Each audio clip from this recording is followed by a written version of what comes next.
తెలంగాణ మరియు ఆంధ్ర రెండు రాష్ట్రాలతో పాటు భారతదేశంలో ఒక మంచి సోలార్ ఎనర్జీకి సంబంధించిన కంపెనీ సన్టెక్ ఎనర్జీ. సురేష్ గారు చాలా బాగా కష్టపడి సాటిస్ఫాక్షన్గా ప్రతి ఒక్కరు కూడా కస్టమర్ సాటిస్ఫాక్షన్ వచ్చి నేను సెలెక్ట్ చేసుకోవడం జరిగింది. నేను Gangula Kamalakar ex minister MLA. So అతని పర్ఫార్మెన్స్ చూసి నా ఇల్లు మొత్తం ఉండగా 32 కిలోవాట్స్ ఇవ్వడం జరిగింది.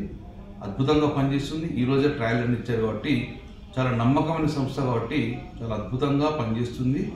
సో ఎక్కడ క్వాలిటీ కూడా కాంప్రమైజ్ కాలేదు కాబట్టి ఇప్పటి కూడా సుమారు మేము స్టార్ట్ చేయకముందు 25,000 మెగావాట్ దాకా కిలోవాట్స్ ఇప్పటివరకు 25,000 యూనిట్స్ వరకు కూడా మనం కన్జ్యూమ్ చేసినాం కానీ ఎక్కడ వచ్చిన ప్రాబ్లం రాలేదు.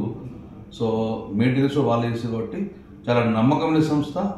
సో ప్రతి ఒక్కరు మనము ఈ క్వాలిటీని చూసి డెఫినెట్గా వీళ్ళని మనము ఈ కంపెనీ మనం నమ్మొచ్చు అని నేను చెప్పడం జరుగుతుంది.